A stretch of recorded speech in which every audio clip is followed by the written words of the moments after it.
Okay, so I did an experiment, and I'm probably going to get a slap on the wrist from the community for trying it out, but it has actually worked really well. So if you'll notice, I have in my messy brooder that definitely needs cleaned, some big 2-week-old chicks. Hello, buddy. Hi, sweetheart. I also have 1-day-old chicks. Maybe they're 2 days old. I'm not sure exactly when they hatched. But look at those little babies.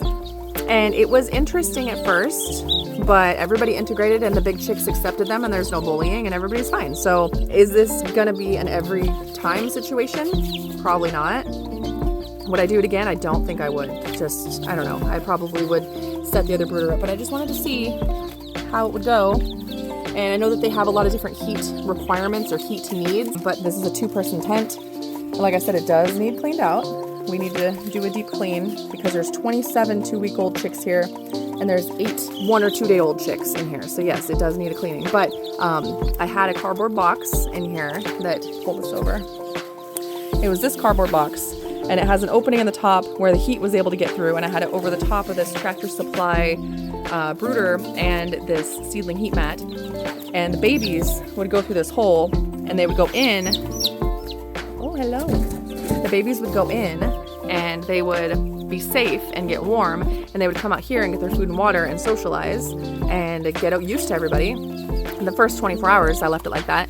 And this next 24 hours or so, I just have this little basket that's upside down, and it's perfect size for the little babies to get in and have this little bit of shoulder space and some breathing room if they want it. But you know, you see for the most part they're just hanging out, and the brooder itself is really low, and the big birds can get under there, but they don't much. They do occasionally, but not really.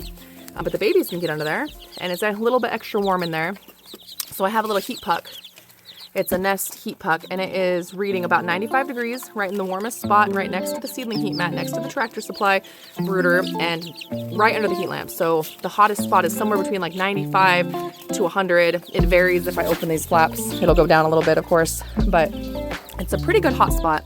Everybody likes that area, but you'll notice that it's not going to be too much for the big birds because they can get all the way over here, and the radiant temperature in my room right now is 54 actually. So we have about a span of somewhere between, on the inside of the tent, somewhere between probably 60 degrees all the way up to around 95 or 100. So nobody is having their heat needs not met. Nobody's uncomfortable. They can go where they want. So I don't think that I have a problem. That was my biggest concern, you know, aside from behavior or them not accepting each other or bullying, was that they wouldn't have their heat needs met. But I think we're doing pretty good. What do you think? Buddy. Anyway, everybody seems happy. I've been making sure that the babies have been having their naps. Everybody's been finding food. I've scattered a bunch of food inside the bedding too, so that's part of why it looks so terrible, because it's just full of food, so that we're not, my goodness, these fat 2-week-old birds, they eat so much. It's crazy. It's so much different from my last ones. But I can't keep this full enough for the little babies, so there's just food everywhere. So they never have to worry about where they're going to scratch and find some food. Water needs cleaned out. Everything needs cleaned out. It's a mess, but everybody's happy. And I think that it has been a success so far. Anyway, I just wanted to share.